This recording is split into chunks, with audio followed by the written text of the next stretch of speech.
Hey everyone, tonight we're slipping into something forbidden. I want you to imagine standing in the middle of a forest, not just any forest, but one that breathes. Fog curls around your ankles like fingers. The air smells like wild lavender and ash.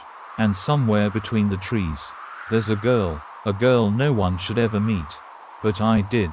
And listen, you might not survive what I'm about to tell you. So before you feel like the mystery needs to be solved right away, take a moment to like the video and subscribe, but only if you really like what I'm doing here. Let me know in the comments where you're watching from, and what time it is for you right now. Now, turn off the lights, maybe turn on the fan for some soft noise, and let's get started on tonight's mystery. I found her on the third day of silence. I was part of a quiet task force stationed near the Polish border, monitoring anomalous weather activity. It was supposed to be routine, take notes, record humidity, report sightings. But when you go that deep into the woods, the trees start whispering things. And that's not just folklore, that's survival science. Every old ranger will tell you, forests remember who walks among them. She was standing barefoot in a clearing no GPS had ever logged. Her skin was pale, almost translucent under the moonlight. But she didn't shiver, she didn't blink, and when she looked up at me, my breath left my body like I'd just been kissed by something much older than desire. She wore nothing but a sheer linen shift, soaked from the knees down in dew. Her hair fell in loose waves, dark and thick and full of bramble. She didn't speak, she didn't need to. There's a thing old men say in villages around this forest: if she stands and stares, walk away. If she walks, do not follow. But if she says your name, you're already hers. She didn't say my name, but my feet wouldn't move. The heat was the first strange thing. It wasn't warm that night. In fact, the last station log said it was 38 degrees Fahrenheit. And yet, my skin tingled like I was standing near a campfire. A soft, radiant warmth rolled off her body. My chest thumped hard enough to make my jacket shift. I could feel the pulse in my neck. Her gaze, it wasn't seductive. Not really. It was something more primal, like gravity. The forest around us didn't make a sound. No insects, no wind, just her. You shouldn't be here, I said, though I didn't know who I was talking to, her or myself. She tilted her head, just slightly. I caught a hint of something floral and spicy in the air. It wasn't perfume, it was her. The scent was intoxicating in a way I can't put into scientific terms. Some part of my brain lit up like a slot machine and whispered yes. My knees almost buckled. She walked toward me, each step making the grass lean away rather than flatten. When she passed by a white clover, it bloomed out of season. I am not embellishing, I wish I were, but my thermal scanner later confirmed localized temperature spikes that followed her movement. Plants reacted to her. The air bent slightly, and when she stopped 2 feet from me and whispered, "You're early," my blood ran hot in my veins. Her voice, velvet and smoke. I swallowed. "Do I know you?" She smiled. "Just barely, not yet." My fingers twitched at my side. I wasn't reaching for a weapon. I was resisting the urge to reach for her. Touch her hair, touch anything. This wasn't attraction. This was compulsion, biological override. And the worst part, I liked it. Now, academically speaking, you'd categorize this as a mimetic influence, possibly cognitohazardous. But that night, I wasn't an agent. I was a man in a forest, seduced by something that wasn't trying. Then she looked over her shoulder, just once, and something huge moved in the woods. I saw it. It didn't have a shape, just a black, shifting presence like something made of teeth and breath. But it stopped when she looked at it. She didn't speak, didn't flinch, just raised her hand slightly. And the thing bowed, not metaphorically. It physically lowered its form to the soil, as if she were royalty. "Come," she said. "You're cold." I wasn't, but I followed her anyway. She led me through a path that didn't exist 5 minutes earlier. Thornless vines opened like curtains. The moonlight thickened until it was almost pink. My boots didn't leave prints behind me. That should have scared me. Instead, I noticed how her hair clung to the back of her neck. damp, soft, almost glowing in the light. And I needed, to know her name. "Who are you?" I asked, quieter than before. She didn't turn around. "I'm the reason men were warned never to look too long at beauty. I'm what happens when desire escapes the womb before the soul does." Okay, that should have set off every alarm I had. But instead, I whispered, "Please, don't go." She turned and stepped close, her breath warm against my cheek. She didn't kiss me. She whispered, "You'll never want anything else again." And I think that was the first time I forgot who I was. But not the last. Oh, and before I forget, did you know a snail's tongue has thousands of microscopic teeth? It's called a radula. Just a reminder that even the softest creatures are equipped to shred. I didn't sleep that night. Not because I was scared, because I couldn't. My body was humming, like electricity under the skin. Like I just stepped out of a sauna. Every pore opened, every breath heavy with something I couldn't name. She brought me to a small chapel nestled between two hills, hidden so perfectly you'd never notice unless it wanted to be noticed. The air inside was warm, thick, sweet, like incense had been burning for a century straight, but never left any ash. She didn't speak much, just sat on a bench near the altar and pulled her knees up under that thin white shift. The moonlight that poured through the circular window clung to her like a silk glove, tracing every curve with patient reverence. I tried not to stare. I failed. "It affects you quickly," she said, not looking up. I cleared my throat, tried to pretend I wasn't aching from the inside out. "What does?" She smiled, slow and soft. "Me." My mouth went dry. "You say that like it's a problem." She turned her head toward me. "It's always a problem." The silence after that stretched like warm wax. My shirt clung to my back. I could hear my own heartbeat, too loud, too fast. Outside, something brushed against the window. I stood, trying to act like I still had control. "I need to report this." "To who?" she asked. Not mocking, just curious. "Who do you think will believe you?" I paused. She had a point. We were deep in a restricted sector.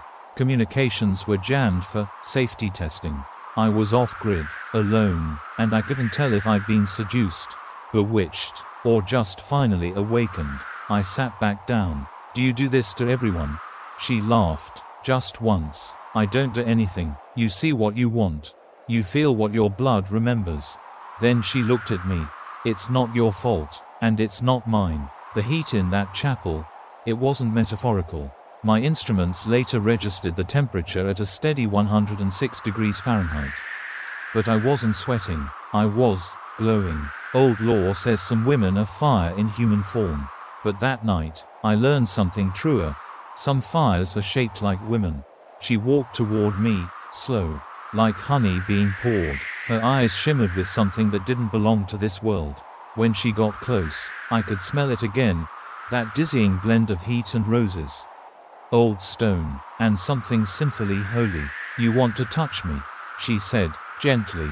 "Yes," I whispered, "but I won't." She blinked slowly. "That's why you're still alive." Something about that statement didn't feel dramatic. It felt like physics, like rules she couldn't break. And neither could I. "Men," she said, circling behind me, "are delicate. They burn so easily. Just one look, and all their plans unravel." I turned to watch her. She leaned against a pillar, one shoulder bare, the shift slipping slightly. She didn't pull it up. I didn't dare approach. "What are you?" She gave a small sigh. "I'm a curse born of a god who doesn't love. I was made as a weapon, only. I learned softness before violence." Outside, the wind howled, the temperature dropped, but inside, it stayed impossibly warm. There's an old saying, "The flame that burns twice as bright lasts half as long." I think she was meant to burn forever, and take everything else with her. I tried to keep it professional. I really did. I pulled out my notepad, scribbled down vital signs, location markers, temperature variance, notes on appearance, anomalous scents, behavioral patterns. But every time I looked up, she was watching me, not with hunger, not with malice, with sadness. "I don't want to hurt you," she said softly, but it's what I do. You haven't, I said too fast, too desperately. She tilted her head. You're already forgetting things, aren't you? I blinked. She was right. What day was it? What rank did I hold again? What was I even sent out here to do? She crossed the room, knelt in front of me, and placed her hand over my heart. Her palm was so warm I gasped. You don't have to fight it, she whispered. It's easier if you just feel. I was drowning in that moment. The glow in her skin, the scent of her breath, the softness of her voice. And for a second, a small, treacherous second, I wanted to disappear inside her, to forget my name and melt into whatever world she came from. She leaned closer, her lips brushed my ear. You can sleep here, if you want. I'll keep the dark things away. I nodded, like a child. She led me to a bed in the back.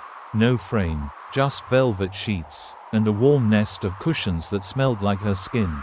I lay down. She didn't join me, she just stood at the door and watched. Before I closed my eyes, she said something that made the heat curl in my chest like smoke. You're not the first, she said, but you're the one I wish could stay. Oh, and quirky fact of the day. The human body emits a faint glow, bioluminescence. Believe it or not, but it's about 1.00 times weaker than the human eye can perceive. Unless, of course, you're very close. Sleep didn't last long, not because I wasn't comfortable, not because I felt unsafe, but because sometime in the middle of the night, the rain changed. At first, it was gentle, like fingertips tapping a window pane, but then it started to pulse, slow and steady, in time with something deeper, something inside the earth. I sat up, breathing fast. The air was hotter than before, clinging, damp, almost intimate, like I'd just woken up tangled in someone else's body. But I was alone, or so I thought. She stood by the open door, her silhouette traced in lightning. Her shift hung from one shoulder, soaked through, barely there. Her hair dripped dark water onto the floor. And her eyes weren't human anymore. They shimmered violet, with rings of gold that rippled like liquid. I didn't move, I barely breathed. It's here, she whispered. It found me again. The thunder cracked, sharp and low, like something massive groaning in the distance. I should have asked what it was, but the words died in my throat. Instead, I walked toward her, barefoot on warm stone. I could feel the storm waiting just beyond her. The trees weren't swaying, they were bowing, as if something ancient had entered the woods and demanded reverence. She turned to me and took my hand. Her fingers were trembling, not with fear, but with something more dangerous. Excitement. I told you I was born for destruction, she said, her voice like silk sliding down bare skin. But I didn't tell you what happens when he tries to take me back. The lightning flashed again, and this time, I saw it, standing just beyond the tree line. Where no light should have reached, there were eyes. 7 of them, burning red, blinking in slow unison, like the steady rhythm of a drumbeat played in hell. And the moment they locked onto her, they bowed. Her grip on my hand tightened. She pulled me back inside, slammed the wooden door shut. She was breathing faster now, lips parted, sweat starting to bead along her collarbone. I wanted to ask if she was afraid, but the look she gave me said something else. She was turned on by the fear. It won't come in, she said, not yet. It's just watching, measuring how far I've fallen. Fallen from what? I asked, nearly whispering. She smiled. Sanctity. The word felt forbidden in her mouth. She stepped closer again, body close enough that I could feel her heat through the wet fabric. Her breath brushed my neck as she spoke. I'm his daughter, you know, the one the texts called untainted, raised in purity, hidden in a monastery, but I was never clean. Just well managed. She traced a fingertip along my arm. My skin erupted in goosebumps. Not from the cold, from her. He made me for war, she said, a walking extinction event. Men see me and forget the names of the gods. Outside, the thunder crashed again. The sound was too deep to be natural. It came from the stomach of the earth. Then she said something I've never forgotten. Would you let me ruin you? She asked it softly, sincerely, like she was asking me to dance. And part of me, some stupid, melting, male part, almost said yes. But the moment I opened my mouth to answer, the chapel shuddered, not like an earthquake, more like it gasped. The boundaries thinning, she said quickly. He knows you're here. He'll want to test you. Test me how? She touched my chest, right over my heart, by making you want me, even more than you already do. And then, like a signal was triggered, the rain stopped. Just like that. And the silence that followed was so absolute. I heard my own blood moving. She turned toward the altar and dropped to her knees. Not in prayer, in surrender. I watched as her back arched ever so slightly. Her breath came faster, her fingers dug into the velvet runner. And then, from her lips, a sound. Not quite a moan, not quite a chant, but it made the walls pulse. The heat doubled, the air thickened. I fell to one knee without realizing it, as if gravity had grown teeth and dragged me down. She turned her head, and her lips brushed the floor. Don't say anything, she breathed. Just feel it. So I did. I closed my eyes, and I swear, I felt him. The thing in the forest. The one with 7 eyes and no name. He was angry, hungry, but also curious. He didn't want to kill me. He wanted to see if I'd break. The air around me felt like the inside of a mouth, wet, heavy, warm. Her voice danced through it, low and rhythmic. I couldn't understand the words, but my body understood. My skin shivered, my mouth went dry. I ached in ways that had nothing to do with danger. She rose slowly, like smoke curling off firewood, and walked back toward me. Something had changed. Her eyes still shimmered, but her pupils were slitted now. Cat-like, predatory. You're still here, she said softly. I couldn't leave if I tried. She smiled at that, and it wasn't sweet. It was ancient. You passed, she said, for now. I swallowed. Past what? She leaned in, lips near my cheek. The first threshold. Then she stepped back, and as she walked away, I realized the floor beneath my feet was no longer stone. It was living flesh, warm and pulsing like muscle. And yet, I followed her, because I couldn't not. Oh, and academic side note. There's ongoing debate about arousal thresholds and willpower collapse in proximity to mimetic Class E entities. But trust me, that debate ends the moment she touches you. The morning never came, not the way it should have. There was no golden spill of sunlight through the window, no birdsong, no dew, just the same low pink glow, like the inside of a closed eyelid after a long kiss. Everything outside the chapel looked paused, as if time held its breath the moment she touched me. I was lying on the floor, shirt unbuttoned, chest damp with sweat I hadn't earned. My skin still tingled from the way the chapel walls had moved. Or maybe breathed was the right word. I wasn't even sure if I was on Earth anymore. She sat by the door, backlit in red like a sculpture carved from desire. Her knees were drawn to her chest, her eyes unfocused, like she was listening to something no one else could hear. He wants me to come back, she murmured. Your father, I said, not a question. She nodded once. He doesn't speak with words, she said, but I always know when he's watching. He tightens around the edges of my thoughts. I feel softer when he's near, more willing. I shifted uncomfortably. There was something deeply wrong about the way she said that, like a voice made of silk hiding a scream underneath. But you left him, I said. She turned her head slowly toward me. No, I was stolen, hidden in a place where prayers couldn't reach. They built monasteries around me, locked me away with silver crosses and whispered psalms. They thought if I stayed pure, he couldn't reclaim me. And did it work? She laughed under her breath. Do I look untouched to you? She unfolded her legs and rose to her feet, bare toes brushing the floor. Each step she took toward me felt ceremonial, like she was walking down an aisle that no one else could see. I was raised in silence. The nuns fed me through slots in the door. They never looked me in the eye. The monks, well, they looked, and then they died. My stomach turned. Why? She stopped, just close enough to lean in, her breath kissing my cheek again. Because men weren't made to witness divinity. Especially not the kind with hips. She smiled, and for a brief second, I felt both aroused and deeply ashamed. I didn't choose to be this way, she whispered, but I am. I'm a scripture written in skin. I'm temptation sewn into the shape of a girl. I looked at her, really looked, and felt a pull. Like a noose made of velvet. And I realized something. She wasn't just dangerous because of what she did.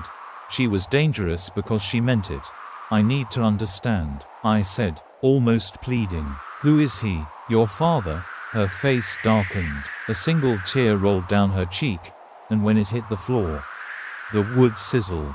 His name isn't safe, she said softly, but they call him the Scarlet King. The room shifted. The air thickened. I felt it like a weight pressing down on my chest. A vibration in my teeth. Even just mentioning the name summoned something. The walls creaked. A beam split somewhere above us. She knelt beside me again. Slowly, sensually, like a lover sliding into bed. Her hands didn't touch me, but I felt them, everywhere. He was born from screams and crowned in blood. She said, a creature of pure entropy. He eats what you love most and makes you beg him to do it again. I swallowed hard. And you're his daughter. She nodded.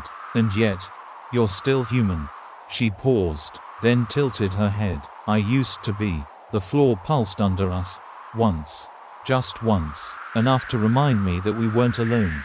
That something was always listening. Always waiting. She moved her face close to mine. Her lips hovered over my mouth but didn't touch.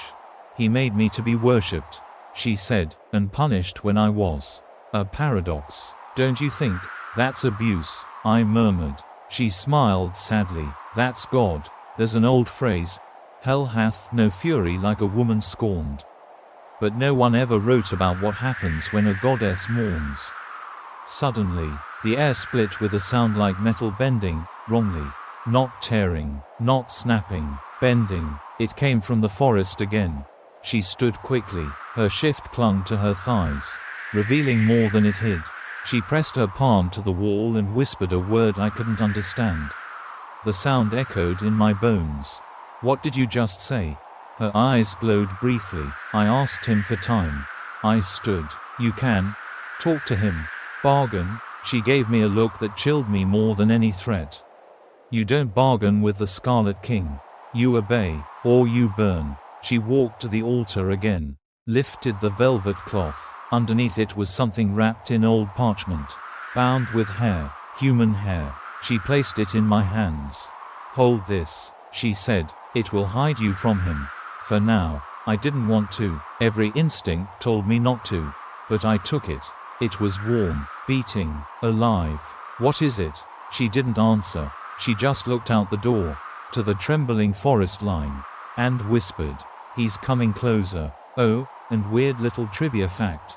Octopuses have 3 hearts, but when they swim, 2 of them stop beating. Even the most alien creatures know, some movements aren't worth the risk. I didn't want to admit it, but I was addicted to her by now. Not just the way she looked or the way she moved, but the way the world itself seemed to surrender when she was near. Even time obeyed her. She sat cross-legged on the chapel floor, toying with strands of her hair while I tried not to shake. The thing she gave me, whatever it was, kept pulsing in my hands like a small, terrified animal. I could feel its rhythm syncing with my heartbeat, and I wasn't sure which one of us was losing control faster. Do you want to know the truth? She asked softly, her voice as intimate as fingers sliding under a collar. More than anything, I said, without thinking. She gave me that look again, the one that made my lungs forget how to fill. Then don't fall in love with me. She leaned back on her palms, her shift riding dangerously high. Everyone does. Eventually. I laughed, nervously. You say that like it's a curse. She tilted her head. It is. And just like that, the air shifted again. I looked outside. The forest was breathing, leaves trembling without wind, branches bending without weight. The eyes were gone, but the pressure hadn't lifted. If anything, it felt heavier. There were 12 before you, she said quietly. All men, all sent to watch me. All of them loved me. Every one. What happened to them? Her lips curled, but it wasn't a smile. They stopped being men. She let that settle between us like dust on velvet. I don't follow. She rolled onto her side, chin resting on her hand. Love is a funny word. You know, sometimes it means worship, sometimes it means possession, but with me, it means surrender. I sat down beside her, trying to keep my thoughts in order, but her presence made that impossible. It was like my senses were being rewritten, cell by cell. I wasn't just attracted to her, I was being unmade by her. She leaned close, her breath hot in my ear. Want to know a secret? I nodded. My first guardian was a priest. He fasted for 30 days before meeting me, covered his eyes in holy cloth, refused to speak my name. And, I whispered. She smiled. He lasted 4 minutes. Her fingers brushed my jaw. He said I was proof God existed. Then he tried to kiss my feet. And you let him? No. She leaned in closer. I let him burn. My skin prickled. I don't mean metaphorically, she said. His body caught fire from the inside. He screamed praises while his lungs boiled. I wanted to stand, to walk away, to escape, but I didn't, because my body was still aching for her. You said you didn't choose to be like this. I didn't, but I am this. I've come to terms with it. You should too. I ran a hand through my hair. So what do I do? Just sit here and wait to go crazy like the others? She looked genuinely curious. You think you're not already? I opened my mouth to argue, but nothing came out. You're not the first to ask, she said. They all beg for sanity once they realize the truth. What truth? That I'm love, she said, but not the kind that heals. I'm the kind that consumes. I was made to break men, and they always walk in smiling. Outside, the wind picked up, not fast, just heavy, like something immense was shifting through the trees. I stood, pacing. So why keep me here? Why even talk to me? Because you haven't tried to own me, she said. You're the first one to look at me without imagining how I'd feel in your bed. That wasn't entirely true, she grinned. I didn't say you didn't wonder. I said you didn't assume. There was a difference, and she knew it. You don't know how long I've waited for someone like you, she said. Someone who sees me, and hesitates. I stared at her. Because you want to be loved, not worshipped. She looked down. I want to be understood. Even just once. She reached for my hand, fingers trembling slightly. Touch me, please. Just my hand. I hesitated. My fingers hovered above hers. My nerves lit up like fireworks. And when our skin touched, nothing burned. No screaming, no fire, no voices in my head. Just warmth. Real, human warmth. Her lips parted, stunned. You shouldn't be able to do that, she whispered. I was too overwhelmed to speak. Then she whispered something even softer. He's going to hate you for this. The moment she said it, every candle in the chapel went out. Silence fell, deep and choking, and outside, something massive screamed. Not in pain, not in anger, in jealousy. Oh, and for a strange fact to keep things spicy, bananas share about 60% of their DNA with humans. Meaning even fruit can almost feel your heartbreak. The scream outside wasn't just sound. It was pressure. It folded around the chapel like a fist made of thunder and memory. I couldn't move, not because I was frozen in fear, because I was pinned. The air itself grew heavier, thick with invisible hands pushing me downward. My knees hit the floor. My chest collapsed forward. I couldn't even look up. She didn't move. She sat there, still holding my hand like nothing had happened. This is his rage, she said calmly. You touched what he considers holy. Or maybe, his property. Her thumb brushed over my knuckles. He doesn't like to share. Something groaned outside, long, low, and wet. It didn't sound alive. It sounded like the forest itself was in labor. And then, the door opened. Not burst, not shattered.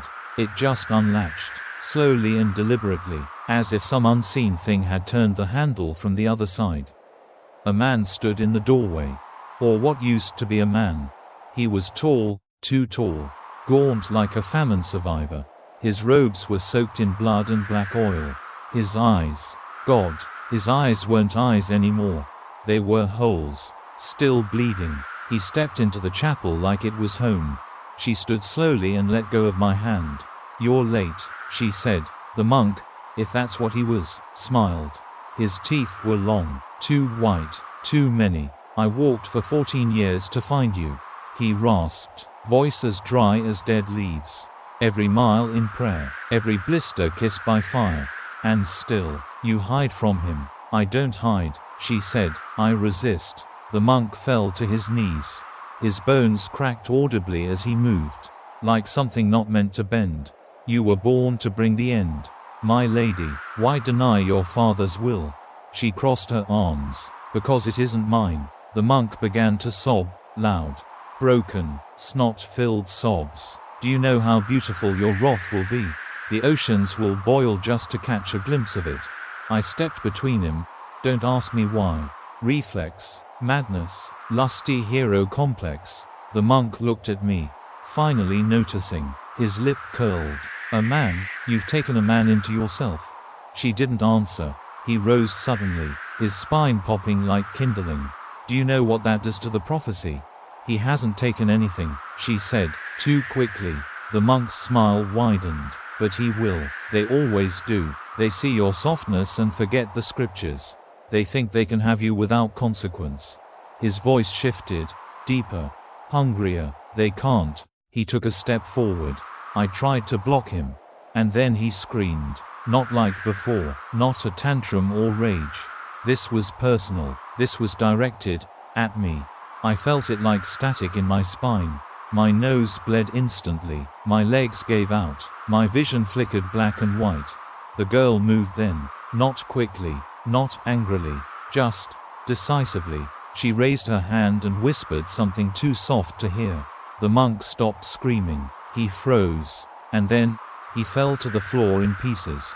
Perfect, clean sections, as if he'd been sliced with air itself. His blood never hit the ground. She stood over the remains, breathing through her nose like she was holding back tears. "I told you," she said, "to no one. I'm not coming back." I sat on the floor, dazed, the copper tang of blood thick in my mouth. What the hell was that? "A messenger," she said, "a warning." I wiped my nose. That was a warning. She looked at me, and I saw something new in her face. Not power, not seduction. Fear. They're not going to ask nicely anymore. Then she knelt beside me, touched my jaw gently. "You shouldn't have touched me. You changed the current." I could barely speak.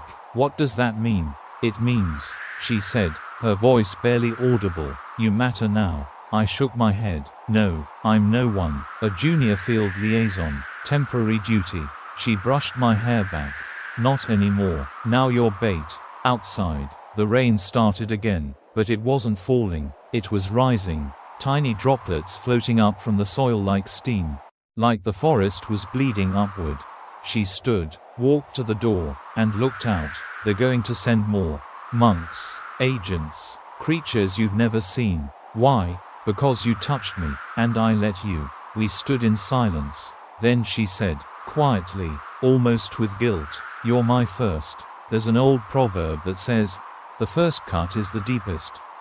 I think that applies to gods, too. Oh, and random fact. To lighten this fever dream, sharks can detect a single drop of blood in the ocean from over a mile away. So yeah, he knows. I didn't expect the Foundation to build something so beautiful. But when she took me deeper into the woods, hand in hand like some twisted fairy tale, I saw it. A structure carved into the cliffside. Half monastery, half fortress, all sacred geometry. Each stone glistened like it had been polished by prayer. There were no cameras, no gates, just smooth marble pathways that hummed beneath our feet. "You live here?" I asked, staring at the vaulted arches above us. She nodded. "They built it for me. To hide me, to study me, to beg me to stay." The door opened without a sound.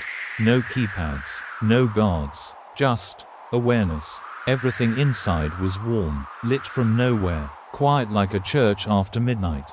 The walls curved, sloped, spiraled, architecture designed to keep your mind a little off balance. They didn't design it to contain you. I muttered. They designed it to worship you. She paused, 1 foot on a staircase that spiraled into soft darkness. That's the only way they thought I could be kept. We walked silently for a while. The place smelled of rose oil and old paper.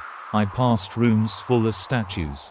Every single one looked like her, but not how she looked now. These versions wore crowns, had wings, had fangs. One even had snakes coiled around her thighs like lovers. They studied my lineage, she said, touching the edge of a marble altar. Tried to understand what I am. I think they hoped I was a mistake. Easier to forgive, that way. And were you? She glanced over her shoulder. Her expression unreadable. Does it matter? I didn't answer. We reached a chamber lined with old books and red glass lanterns. Inside, a bed too large for any one person rested on a raised platform. Above it, the ceiling swirled in slow constellations that didn't belong to our sky. She sat on the edge of the bed, the hem of her dress slipping to reveal one thigh. I've slept here for years, alone, while they took notes and made rules about when I was allowed to be human. She looked up at me. You want to know what the biggest fear was? I stepped closer. What? That one day, she said, I'd choose someone, not because of prophecy, not because of orders, just because I wanted to. The air thickened again, not with heat, but intention. Her voice dropped, husky now. They put monks here to distract me. Holy men, suffering men, starved, sexless, silent men, but they all wanted to touch. They all dreamed of it. Some just prayed harder than others. And you? I asked, throat dry. Did you want them? Her gaze sharpened. No, not until you. That broke something inside me. She rose slowly and walked to a mirror mounted on the far wall. I watched her stare at her own reflection like it was a stranger. They tell me I bring ruin, she said, that my body is a vessel for lust so strong it unravels kingdoms. Then she turned, pressed her palm flat against the mirror, and whispered, so why do I still feel lonely? I crossed the room without thinking. Because they taught you to be feared instead of loved. She looked at me, something in her eyes cracked. You say that like it's simple. It is. She laughed once, soft and bitter. Then why does everyone run? Or worse, stay and die? I'm not running. Her body tensed, then relaxed. Then she walked back toward the bed, reached underneath the pillow, and pulled out a worn, leather-bound book. She held it out to me with both hands. They called it heretical, said no one should ever read it. So naturally, I wrote it. I took it gently. It was warm to the touch. The pages inside were covered in symbols I didn't understand. Except for the drawings. Dozens of them. All of him. The Scarlet King. Eyes. Teeth. Endless limbs. But the most disturbing thing. He was always looking at her. In every sketch. No matter the angle. His gaze followed her. Craved her. I dream of him sometimes. She said, sitting again. He doesn't speak, but I wake up soaked. Like I've been claimed. She closed her eyes. There's a prayer in there that they made me recite every morning. They said it kept him away, but I think it just reminded him where I was. I flipped to the last page. The writing was smeared, burned, but I could make out 3 words. You are mine. I looked at her. Do you believe that? She didn't answer. She just whispered, if I did, would you still stay? Oh, and you know what's fascinating? In the Middle Ages, people believed that women who dreamed of demons were already marked by them. But no one ever asked what the demons dreamed of. She didn't sleep that night. Neither did I. She lay on the bed, one leg curled under her, staring at the ceiling while the constellations above shifted into shapes I couldn't recognize, serpents, bleeding suns, a crown of teeth. I sat in the corner of the room with her diary in my lap. The pages still warm from her touch. They didn't feel like paper, more like skin stretched thin over ancient bones. Some parts pulsed slightly, others twitched. No ink, just dark fluid that smelled faintly of burnt jasmine. I turned a page, and the letters rearranged themselves.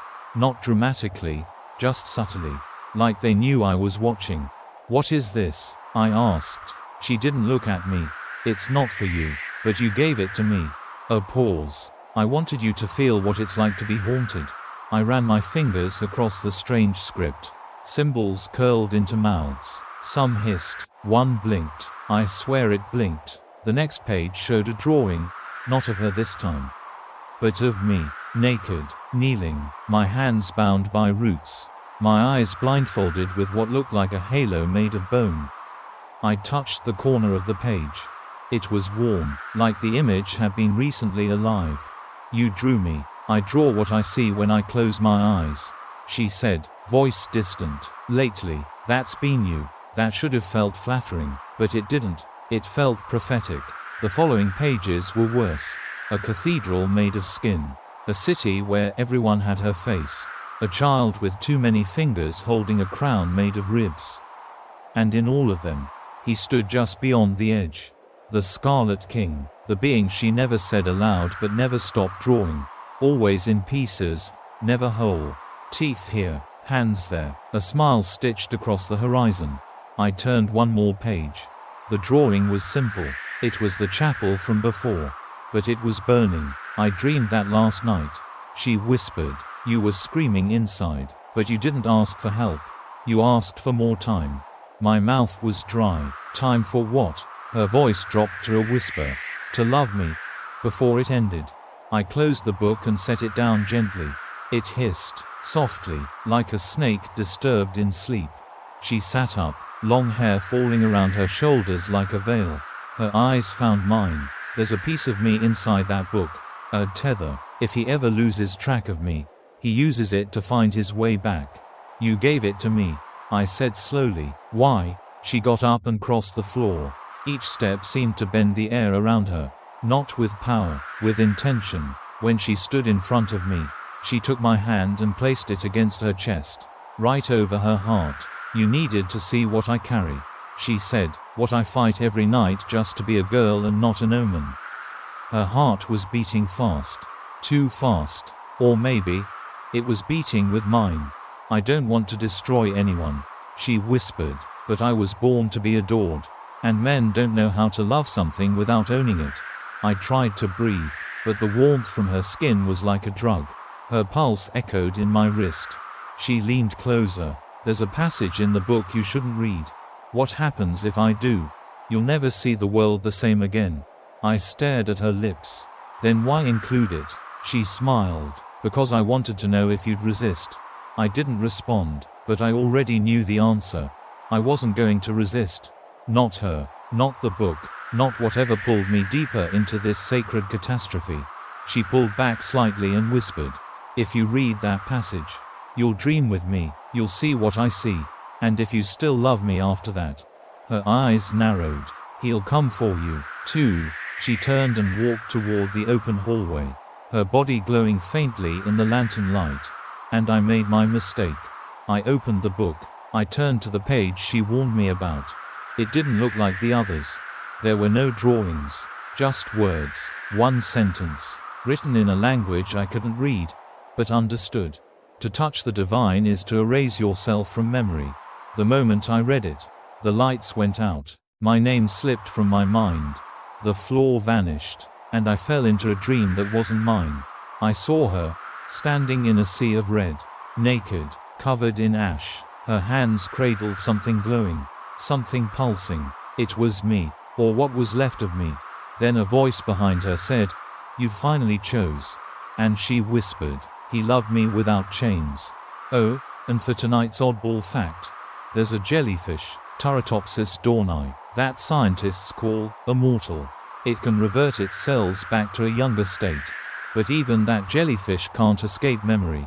And neither can I. I woke up outside. No bed, no monastery, just earth beneath my back. And sky above, though not the sky I remembered. The stars were wrong. They pulsed like veins under skin, glowing red and violet. No constellations, just shifting shapes that seemed to be watching me, like hungry eyes behind frosted glass. She was sitting beside me, barefoot on the moss, drawing spirals into the dirt with one finger. "You read it," she said, not angry, not surprised, just resigned. I sat up slowly. My body didn't hurt, but it felt used, like something sacred had been poured through me and had taken everything clean with it. "Where are we?" "Still the forest," she murmured, "but not your version of it."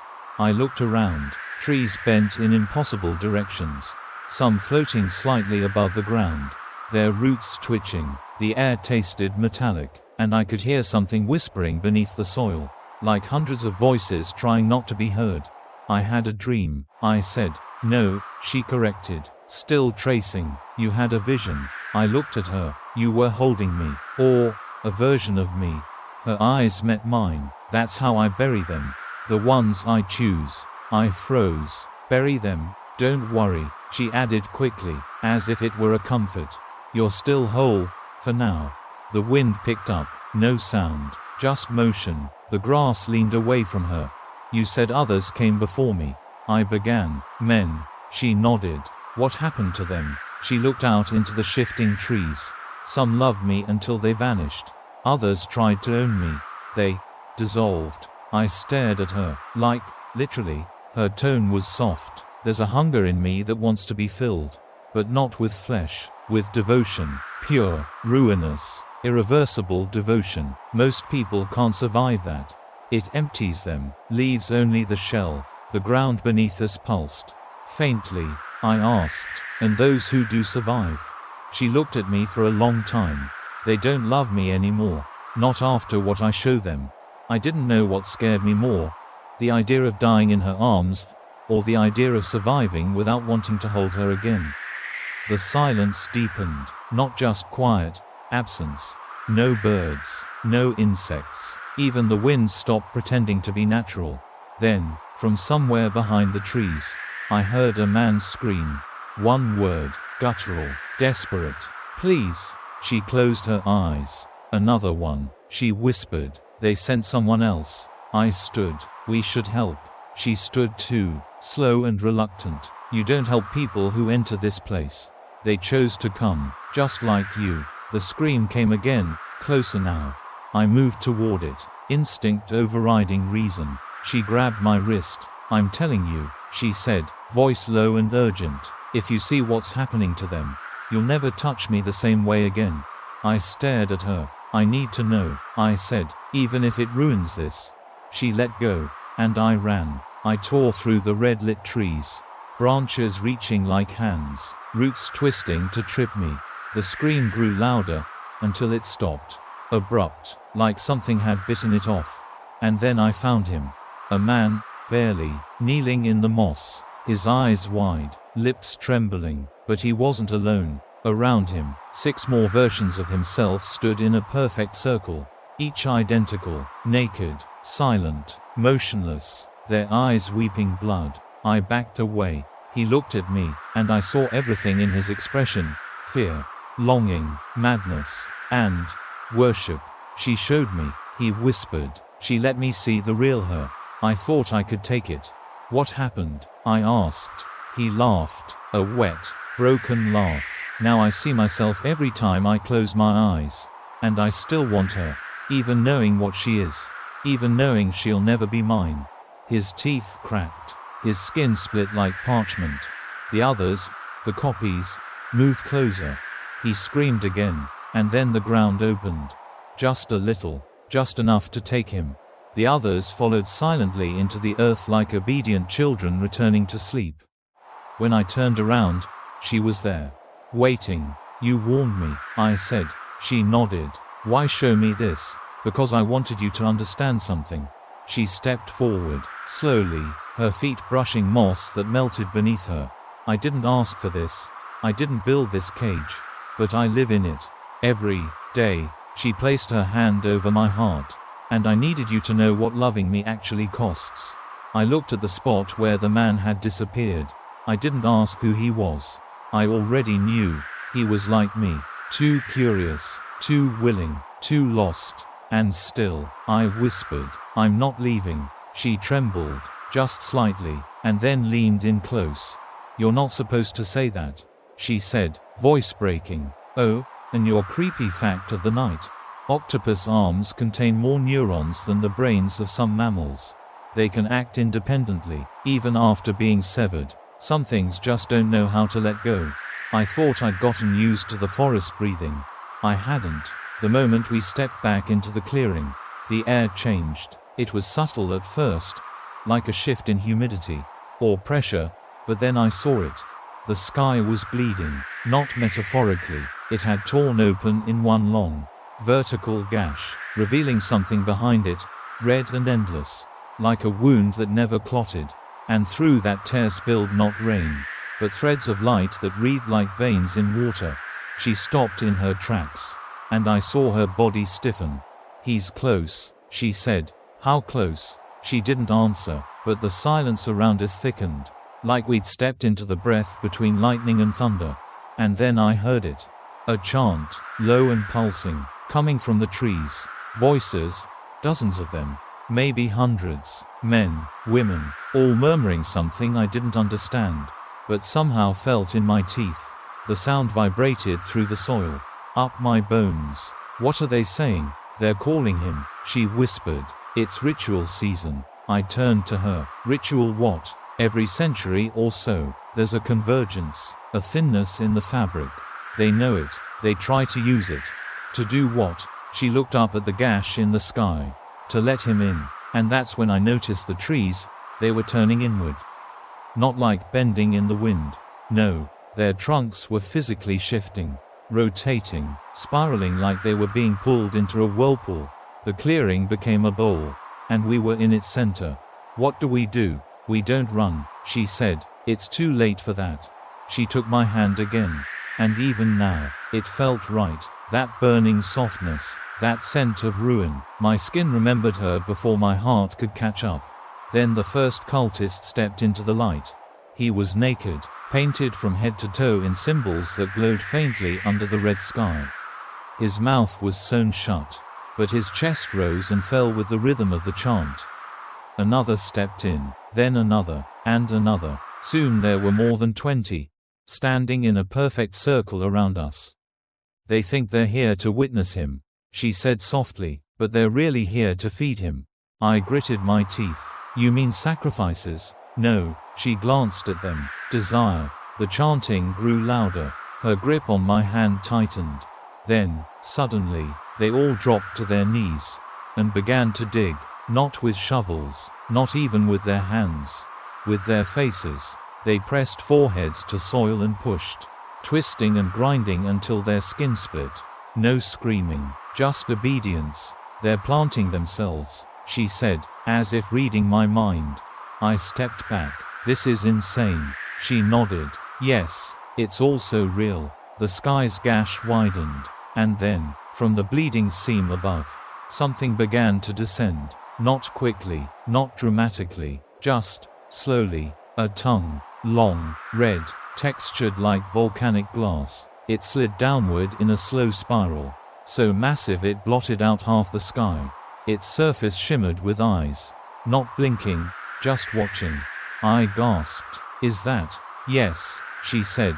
It wasn't even a full part of him, just one fraction, a gesture, and the forest bowed. I felt it in my spine, in my blood, like being dragged into worship against my will. "He sees you," she whispered. "Me? Because I let you see me." The tongue touched the clearing, not with force, with intimacy. It brushed the earth like a kiss, and the cultists began to convulse. One by one, they split open, blooming like red flowers, and from each of them, light poured out. Not holy light, not bright, red light, throbbing, wet, hungry. She covered my eyes. "Don't look too long, you'll want to go with them."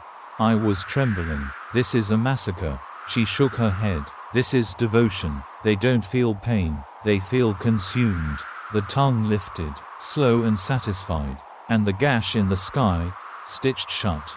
Just like that. Gone. And what was left in the clearing? Nothing. No bodies, no blood, only their clothes, folded neatly, as if they'd undressed for sleep and melted into dreams. She turned to me. Her eyes shined like polished stone. "This is what love looks like to him." I swallowed hard. "And to you?" She looked at me for a long time, then said, "Different, but no less dangerous." We walked back toward the temple. and I couldn't help but notice, the moss didn't grow where she stepped. Oh, and trivia time to keep your brain from breaking. The anglerfish, the deep-sea one with the glowing lure, absorbs her mate completely. He fuses into her body until nothing's left but his testes. Love. Nature's weirdest horror story. The first time I heard her scream, I thought the world had ended. Not exploded, not cracked apart like some apocalyptic prophecy. No, it melted, like wax under a flame too sacred to look at. We were back inside the temple. She was sitting at the foot of the long bed, her spine straight, hands flat on her knees. The silence in the room was thick with waiting, like a held breath stretched too thin. She'd been quiet since the ritual. Not sad, not angry, just still. I knew something was coming. I just didn't know what. Then, without warning, her back arched and her mouth fell open, and from deep in her lungs, something erupted. It wasn't just a scream. It was a wail. Grief, rage, fire, loneliness, lust, all braided into a single, soundless sound that knocked the wind out of my chest even though she hadn't touched me. The windows cracked. The bed's headboard splintered. My ears didn't ring. They stopped. And every candle in the monastery lit themselves in a bloom of white flame. I dropped to one knee. Dizzy. Her scream hadn't stopped. It was echoing, bouncing between the stones, making the walls tremble like the whole place wanted to run. And then, the birds outside started falling. One by one, soft thuds on the roof, on the stones, against the glass, not crashing, just dropping. Wings limp, feathers drifting in spirals like dying wishes. I crawled toward her. My hands trembled. My lips were bleeding. I hadn't even noticed I'd bitten through them. She was glowing again, but this time not with warmth. This time it was heat. Her body shimmered like metal left in the sun. Her eyes were shut, her skin steaming. "Hey," I said, barely able to speak. "Hey, you're burning." Her eyes flew open, and they weren't her eyes. They were his. 7 pupils, irises made of fire, and when she looked at me, I felt every cell in my body scream in terror. And something else. Arousal. It was the worst part of all. How much I wanted her in that moment. Even as I watched the walls ripple like they were about to fall. Even as the smell of scorched stone filled my lungs. Even as the birds kept dropping like quiet rain. She whispered something then, too soft to catch. I moved closer. "What did you say?" I said. She whispered, "This is what I become when I'm not careful." And then she collapsed. I caught her before she hit the ground, her skin searing my palms. But I didn't let go. I couldn't. She was shaking, every muscle clenched like a coiled spring. I held her, gently, like a thing that had never been held before. Her voice came out raw. "He's getting stronger." Through me, I brushed her hair back. "Then fight him." She looked up, and in her gaze I saw exhaustion that spanned centuries. "You think I haven't?" She buried her face in my chest. "Every time I dream, he takes more. Every time someone wants me, touches me, worships me, he comes closer. Then I'll stop," I said. "I'll stop wanting you." She laughed, softly, painfully. "You can't. That's the tragedy. I was built to be wanted." Her breathing slowed, the light from her body dimmed, and the temple stopped shaking. We sat there for what felt like hours. My hands blistered from her heat, her skin cooling slowly against mine. And then she said it. I've never let anyone see that before. "What?" My rage. I held her tighter. "Why now?" Her voice broke. "Because I wanted you to see all of me, before you say you love me." And there it was. The invitation, the curse, the thing she feared and needed in equal measure. But I didn't say it. Not yet. Because I knew once I did, there'd be no turning back. Instead, I leaned in and kissed her forehead. Not her lips, not her neck, just the center of her brow, where her heat pulsed softest. She sighed, her body softened, and for a moment, just one moment, she was just a girl. No prophecy, no burning skin, no king in the sky. Just breath and bone and blood. And then I whispered something I never expected to say. "I'll burn with you." She didn't respond. She just fell asleep in my arms, surrounded by the soft hiss of dying candles and a floor littered with feathers that hadn't stopped falling. Oh, and did you know? When whales grieve, they carry their dead calves for days, sometimes weeks, floating in silence, refusing to let go. Some things were never meant to be mourned alone. She didn't sleep long, maybe 10 minutes, maybe 10 eternities. When she woke, her eyes were different again. Not in color, in shape, dilated to blackness, like something had looked through her all night and finally decided to come forward. And then she said something I'd been dreading since the forest first whispered my name. He's sending another one. I stiffened. Another monk. She shook her head. No, worse, a false prophet. Her voice cracked on the last word. Not out of fear, but out of shame. He knows I've let someone too close. So now he sends a mimic. One that wears memory like skin. I sat across from her.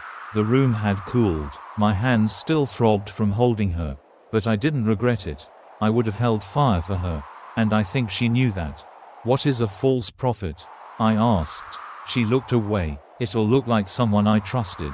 Sound like someone I once loved.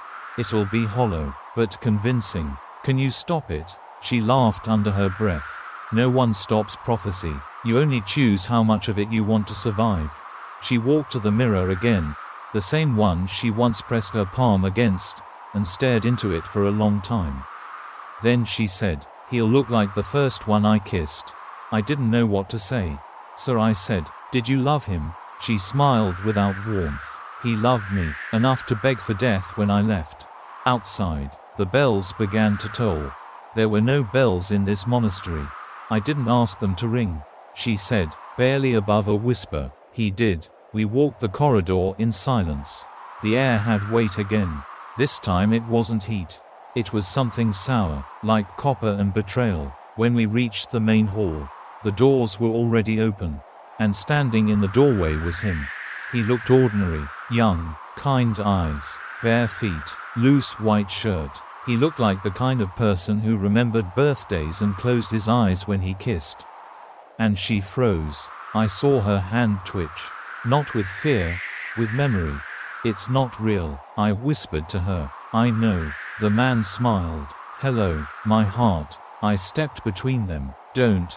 He ignored me. "You're warm again." I missed that. Her voice was sharp. You don't get to wear his voice. The man stepped forward. "But I remember everything. The way your laugh curled when you were pretending not to cry. The little scar behind your left knee. The night you let me see you without glowing." Her knees bent slightly, like the memory physically hurt. "Stop it," I snapped. The man turned to me. And this time, he grinned. A grin too wide. Teeth that weren't teeth. Just illusions of them, like someone had painted a smile onto hunger. He took one step toward me. "Do you think you're special, little flame?" he asked. "You think your devotion is rare? I've devoured entire faiths for less." I stood my ground. "You're not him. You're not even real." He tilted his head. "Neither is she. Not anymore." That's when she stepped forward. Barefoot. Glowing again, but dimmer this time. A soft amber light, like a candle remembering how to burn. "I am real," she said, "and so is my choice." He turned back to her, expression shifting into something almost pleading. "You don't have to do this. Come home. Let him finish what he started. You were made for him." Her eyes glowed white, not red, not gold, white, pure, blinding. And she said, "I choose ruin with love over eternity with chains." And the mimic screamed, not in sound, in color. The walls turned inside out. The light bent sideways. The air rippled, and the man shattered, like stained glass caught in a song too holy to be sung by liars. Then silence, not peace, just absence. She stumbled slightly. I caught her. I burned a piece of myself. She said, voice hoarse, "That's what it takes to say no to him." I helped her sit. "What do you mean?" She looked down at her hands. They were cracking, tiny fractures forming across her palms, glowing beneath like molten gold. "Every refusal costs me. Every act of love opens another wound." She met my eyes. "But I'm still choosing you." That shattered something inside me. Something deeper than the fear. Deeper than lust. It was faith. The kind I didn't know I had anymore. You once asked if I believed in destiny or extinction. She said softly. I nodded. She touched my cheek. Tonight, I believe in both. Oh, and for your late night fact. There's a species of parasitic wasp that injects venom into a cockroach's brain to control it. Makes it walk willingly into its death. Love can feel like that too. That night, the sky died. No stars, no moon, not even clouds. Just blackness, solid, consuming, velvet thick and utterly soundless. We stood in the temple's main chamber, side by side, her glowing hand brushing mine. The air didn't move, the fire didn't crackle, even my breath felt suspended, like the very act of existing had been paused. Then, from beyond the walls, came the whispers, not loud, not threatening, just, countless, like thousands of lips pressed against the earth, speaking in unison, without tongues. What are they saying? I asked. She stared at the dark beyond the windows. Run. My stomach dropped. Do we? She shook her head slowly. It wouldn't matter. Outside, the ground shifted, not like an earthquake, like something enormous was moving beneath the world. I ran to the window and stared out into the pitch-black void. And I saw it. No form, no face, just motion, like smoke made of muscle, gliding through the trees, a shape that turned everything it touched to ash, yet left no fire. The sky above it shimmered, not with light, but absence. Stars blinked out in its wake. He's here, isn't he? I whispered. She didn't answer. Instead, she said, he doesn't need to touch you to break you. He only needs you to want something you can't keep. And then every lantern in the room flickered red. Just once. Then black. Gone. We were swallowed. I couldn't see her anymore. But I could feel her. Her warmth. The gravity of her skin. My hand reached blindly until it found her shoulder. She flinched. You're shaking, I said. He's inside the dark. She whispered, testing me. Then she started muttering something under her breath. A mantra, maybe, or a counterspell. Her voice cracked. Her body began to glow again, white this time, brighter than before, and in the light, I saw them. Figures, hundreds, pressed against the edges of the room.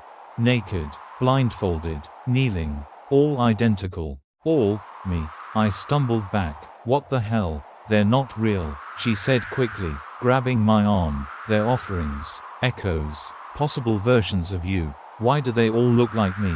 Because you made a choice, she whispered. You stayed outside. Thunder boomed, not natural thunder, not from the sky, from the earth. And then I heard it. A voice, massive, ancient, soft as breath, but heavy enough to fracture reality. She is mine. It wasn't a sound, it was an understanding. He was speaking directly into our souls. She fell to her knees.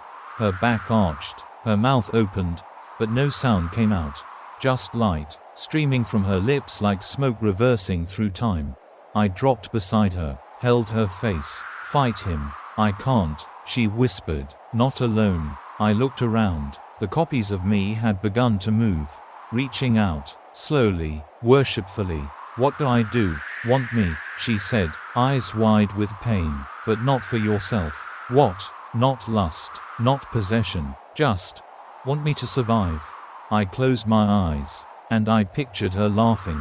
Not glowing, not trembling, just happy, smiling in the sun, reading a book she wasn't allowed to read, dancing barefoot in a field she'd never been let into. And I said aloud, I don't need to have you. I just need you to be free. The light in her chest pulsed. The figures around us froze. Then the dark began to recede. Just a little, like a breath released, and her body relaxed in my arms. You did it, I said, barely breathing. She shook her head. No, you did. I looked down at my hands. They were glowing now, not like hers, not divine, just human, bright with something I hadn't felt in years. Hope. Outside, the stars didn't come back, but the silence felt cleaner. And she rested her head against my shoulder, whispering, he can't follow love he didn't create. Oh, and want to know something weird? In total darkness, the human brain starts hallucinating within just 15 minutes. It invents light, shapes, sometimes entire people. But this was real, and I think that's what scared me most. I tried to leave her once. It wasn't courage, it wasn't clarity, it was fear. The kind that seeps into your bones after too many nights without sleep. The kind that wraps around your throat not like a hand, but like a memory. It happened the morning after the sky turned black. She was still asleep, her face soft, vulnerable, almost young. I watched the way the light, what little was left of it, clung to her collarbone. The way her breath moved her lips in slow, silent dreams. And I knew, if I stayed, I'd lose everything I used to be. So I left, quietly, cowardly, one step at a time. The hallway stretched longer than I remembered.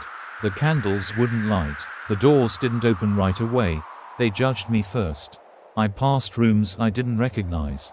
Paintings that had her face, but not her eyes. Sculptures that looked like me, burning. I should have turned back, but I didn't. I told myself I was doing it for her. For both of us. And eventually, I reached the edge of the temple. The forest was waiting, except it wasn't the same forest anymore. The trees leaned inward, the sky was numb, there were no birds, no wind, not even the sound of insects.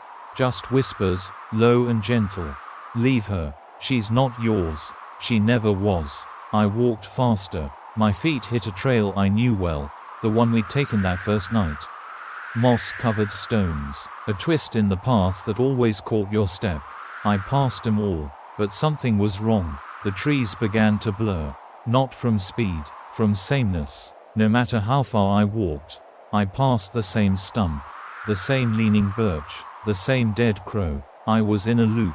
No GPS, no compass, just fog, breath, and guilt. And then, she appeared. Not in front of me. Behind. I felt her before I heard her, like a warm breath down the back of my neck. I told you, she said softly, you can't leave. I turned slowly. She was barefoot again, hair falling wild across her shoulders. Eyes dim, not angry, just disappointed. I needed air. I whispered. You needed to run. Silence stretched. And then she said something I didn't expect. I understand. She stepped closer. Every man who's ever loved me tries to leave. Not because they stop loving me, but because they're afraid they never will.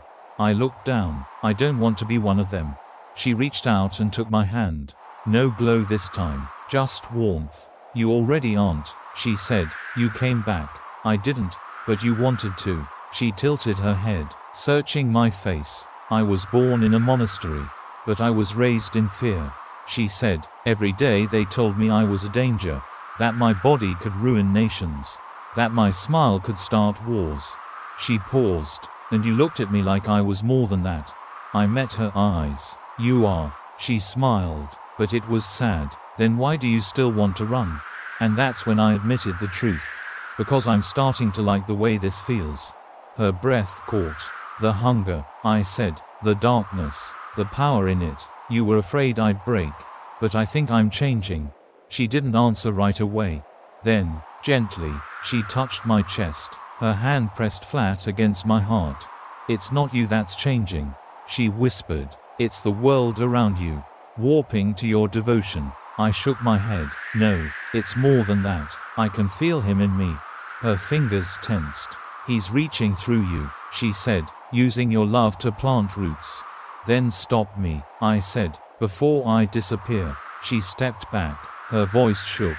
I don't want to lose you. I'd rather be lost than become him. She looked down, and for the first time, I saw her cry. Not glowing tears, not blood, just salt and water. Human, she said, I'll show you the way back. But only once. If you take it, I'll vanish from you, entirely. No memory, no dream, no scent, no whisper in the dark. The idea shattered me, but I knew the truth. This wasn't love anymore. It was becoming worship. And worship, real, divine, ruinous worship, isn't for the beloved. It's for the end. She turned toward the trees. A path opened. soft and golden, not red, not cursed, pure. You have 10 seconds, she whispered, and then she started walking away. I stood there, 1 heartbeat, 2, 3, my foot lifted, then the trees snapped shut. I'd waited too long, and when I turned around, she was there, smiling. I hoped you would. Oh, and tonight's twisted trivia. There's a fungus called Ophiocordyceps that infects ants, crawls into their brains, and makes them climb high, just to burst and spread. Some love does that too. She leaned in close, not fast, not seductive, just near, like someone you've always known, whose breath already fits against your skin. And then she whispered, "Do you want to know what he really wants?" My throat closed, not from fear, from something deeper, something inevitable. She didn't wait for an answer. Her lips brushed my cheek. Not a kiss, a signal. He doesn't want worship, she said. He doesn't crave destruction. Her fingers traced the edge of my jaw, glowing now with a low, ember-colored light. What he wants, she whispered, is to be born again. I swallowed. Through you. She nodded once. And now, she said, through you. I staggered back. No, that's not. It's already started, she said gently. The night you touched me, something ancient stirred. And when you loved me, not with lust, not with fear, but truly, he felt it. Felt the gate open. I shook my head. Then close it. Seal it. Let me go. Tears welled in her eyes. I can't, not without killing the last part of me that's human. I looked around. The temple we stood in had begun to fade. The stone walls softened, walls rippling like fabric. The roof was gone, replaced by a sky so red it hummed. She stood bare beneath it. No longer a girl, not quite a goddess, something in between. And I was still falling for her. She placed my hands on her waist. You still want me, she said, even now. I shouldn't, but you do. Then she pulled my forehead to hers. Every man before you begged to be consumed, she said. You're the only one who ever asked if I was tired of consuming. Her mouth trembled. Thank you for that. I choked. What happens now? She smiled. Now, I let go. And she did. Of everything. Of the pain, the fear, the bindings sewn into her birth. And when she did, she exploded, not in flame. In light. Blinding. Endless. Holy. She became everything I had ever loved and everything I had feared in the same breath. And I was there, in the center of it, dissolving into her heartbeat, which now thudded in time with mine. And then, red, not rage, not blood, just red, vast, velvet, royal, and from the red, a voice. You've brought her back to me. I tried to scream. I couldn't. I tried to run. I didn't, because she was in my arms again, just a girl, small and warm and trembling.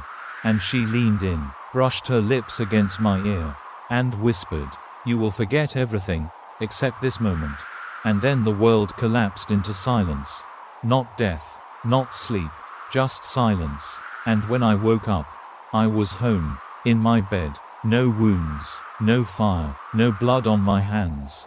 Just a faint, lingering scent of jasmine and heat on my pillow. No files, no reports, no temple, no SCP registry entry.